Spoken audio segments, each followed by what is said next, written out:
सभी को नमस्कार। आज हम अपनी कक्षा षष्ठी की वर्कशीट 2 कर रहे हैं।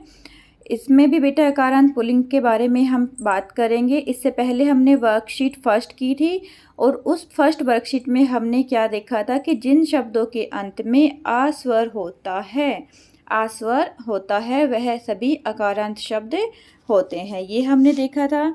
उसके अलावा हमने क्या पढ़ा था कि संस्कृत में अकारांत पुल्लिंग शब्दों के एकवचन रूप बनाने के लिए शब्द के बाद हमने क्या लगाया था, विसर्ग का प्रयोग किया था।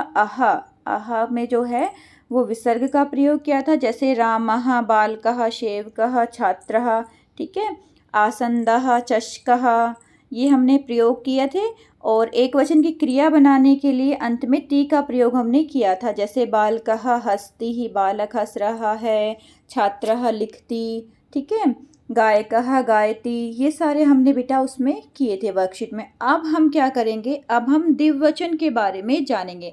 वो हमने एक वचन की क्रिया की थी, जिसमें हमने क्या ध्यान रखना है, एक वचन की क्रिया के अंत में क्या आया था, ती आया था, और कर्ता में बालकः आहा की साउंड आई थी। अब हम क्या कर रहे हैं, द्विवचन कर रहे हैं। और द्विवचन का मतलब क्या होता है, दो के लिए बात करते हैं। यहाँ पे देखो, बालकऊ, चषकहु, बालकऊ दो बालक, चषकहु दो गिलास, सैनिकहु दो सैनिक, आसंदहु दो कुर्सियाँ। वहाँ पे हमने क्या किया था, बालकः एक बालक, चषकः एक गिलास, सैनिकः एक सैनिक, और आसंदः एक कुर्सी।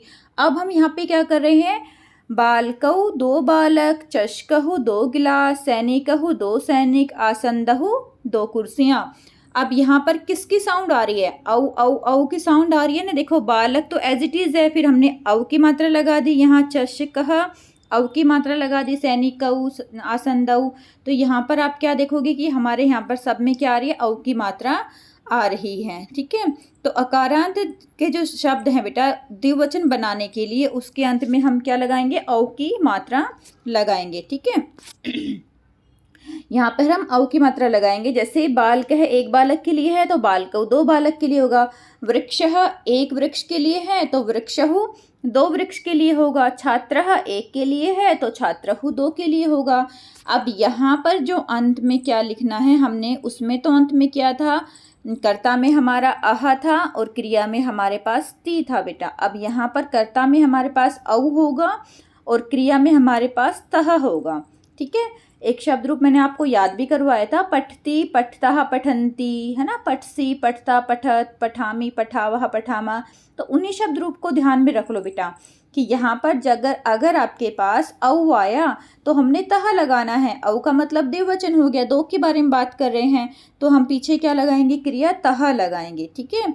अगर एक ऐसे लिखते हैं हम, एक बालक लिखता है या लिख रहा है, तो हम लिखेंगे बालकः लिखती। अगर दो बालक लिख रहे हैं तो क्या लिखेंगे, बालकऊ लिखतः, ठीक है बेटा, बालकऊ लिखतः। आ रहा है समझ में। अब ऐसे ही हमने ये करना है, इस गतिविधि से आपको बिल्कुल समझ में आ जाएगा।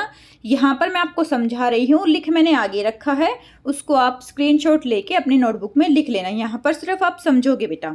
जैसे यहाँ पे देखो, एक वचन में क्या है, बालकः चलती ही एक बालक चलता है, ठीक है। अब यहाँ बालकः का क्या कर दिया, द्विवचन, बालकहु, बालकः का द्विवचन क्या हो गया, बालकहु। और चलती ही का क्या हो जाएगा, चलतः, क्योंकि हमारे पास यहाँ पर क्रिया क्या है, द्विवचन की हमें क्रिया लेनी है, तो द्विवचन की क्रिया क्या आएगी, चलतः आएगी, ठीक है।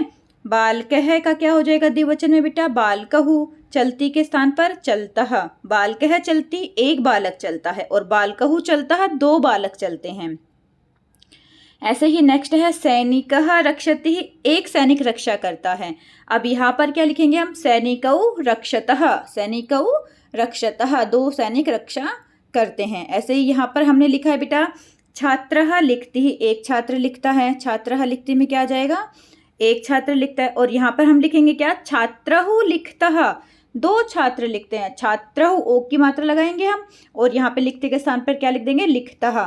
ऐसे ही गायकः गायति, अब यहाँ पर देखो द्विवचन दिया हुआ है, नेक्स्ट में आपको यहाँ द्विवचन दिया है, गायकऊ दिया हुआ है और गायतः दिया हुआ है, तो हमने इसका एक वचन बनाना है। गायकऊ द्विवचन है तो गायकः एक वचन होगा। यहाँ पर गायतः द्विवचन की क्रिया है, तो हमारी एक वचन की क्रिया क्या बन जाएगी, गायति। तो हम क्या लिखेंगे, गायकः गायति, एक गायक गाता है। और गायकहु गायतः का मतलब क्या हो गया कि दो गायक गाते हैं। वृद्धः हस्तिः, एक वृद्ध हंसता है। सॉरी। और जब हमारे पास हम द्विवचन के बारे में बात करेंगे तो हम क्या लिख देंगे बेटा, वृद्धौ हस्तः, वृद्धौ औ की मात्रा आ जाएगी, वृद्धौ हस्तः, और क्रिया के अंत में क्या आएगा, तह तह तह आएगा। जैसे इसमें क्रिया के अंत में क्या आ रहा था, ती आ रहा था, ठीक है। रक्षति ही, लिखति ही, यहाँ पे गायति ही, हस्ति ही, आगे आएगा कृषति ही, ती आ रहा है। और इसकी क्रिया के द्विवचन की क्रिया के अंत में हम क्या देखेंगे कि तह तह आएगा बेटा, रक्षतः, लिखतः, गायतः, हस्तः, कृषतः, ठीक है। आगे आप लोगों को समझ में।